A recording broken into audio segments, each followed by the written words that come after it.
Hakumi Bosai, Nanuyet DJ Savisa Swirly, Chusak Denasil, da Mescalopachisil, da Ilocanosil, da Germansil, da Irishsil, Chubin Hudukus Namen Sak. How are you doing? My name is Douglas Joe Savisa Swirly. I'm Dene, Mescalopachi, Ilocano, German, and Irish. I always introduce myself with all of my bloodlines because it took everything to make me who I am. I'm very humbled to be who I am. The language I spoke to you in is Patwin Tewe. It was my first native language that I learned. So currently I'm working most in depth with Patwin Tewe. It's the language for the Patwin people, which is around Sacramento area, north of Sacramento, and I work in their language for about 12 years now. I was lucky in that when I started graduate school, I met several people from that community, and then the elder invited me to her language classes, and I went to help them start building curriculum about 12 years ago. And then took a break but stayed a student of hers to help support them in their language.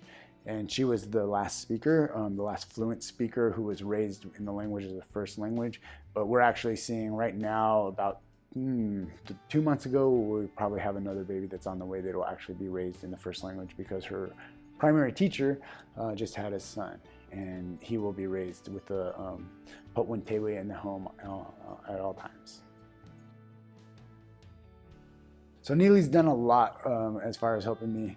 I'm learning Ishishkin here, and part of the process of learning that is that we go into the linguistics class with Joanna in the mornings, and then after that we'll go into an actual class. And what I think is most beneficial about that class is that there are 3 elders in that class, and from each of the language families. And they actually, as we're learning the language, they say it in each of their dialects. So you have a Yakima, a Warm Spring, a Yakima elder, a Warm Springs elder, and a Umatilla elder. And so it's really great to be learning from first language speakers or people who've learned from their aunties, and they've been able to make sure that we're saying things correctly. I also appreciate the diversity of the languages here. One thing that we're looking at is building a Penutian conference, which is kind of why I'm taking Ishishkan, is to see how they fit in together.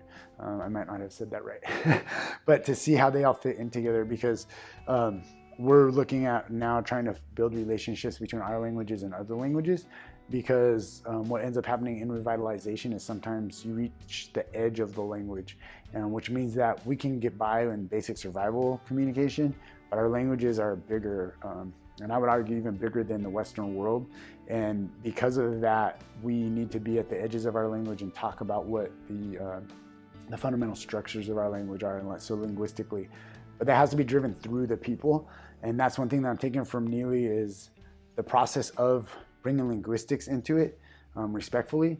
But then in the future, I'll be looking specifically for native linguists, and I have a handful of them in mind that we'll be working with in trying to build a Penutian conference style, so that we can start to bring and support other Penutian languages, which in turn will support the Patwin Tewe as well. So hopes and expectations. I think the main thing is to maintain the relationships here and to build those forward. Like I said, being able to meet so many different elders, also a lot of adult professionals that are working in the language. Over this past 2 weeks, we're able to meet. We've been laughing the whole time, having a great time. I think at this point now, we're nearing the end. We've got a few days left. Everyone's a little bit tired, but the sense of community that is around here, as far as like, there's still that nativeness to it. We understand that we're professionals here working towards getting that training, but we really did make it a native space here. And so I'm looking forward to carrying that in the future, building the relationships with some of the teachers that I've met. I do know several people who are here already, but I've really been able to see the different teams that have developed from here, or maybe not from here, but that are formed up here. So just seeing some of the people from Washington, up on the Columbia Gorge, Northern Cali and Pint River, and then Tolo de Nea and Siletz, and like how you have these different language groups that are all working together, but then individually as well, to focus specifically on their language. So what you see here is like so many different methodologies, so many different ways of relating to language. And that's the thing that I'll be taking into the future, because I'm going to be working on connecting more with the teachers here, to keep providing space for languages, and to keep providing space for native speakers and for our languages to be spoken and not to be treated like they're weird. Because this language that's coming out of my mouth is the weird language here. And that's something that a lot of people aren't used to hearing, and even myself, I was at that point, and a lot of our tribal nations are still at that point. But the more we talk our languages, the more it gets regular and it becomes normal.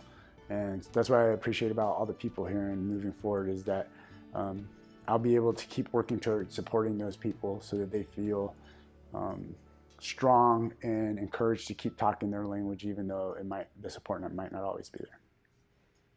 Read about Chupas.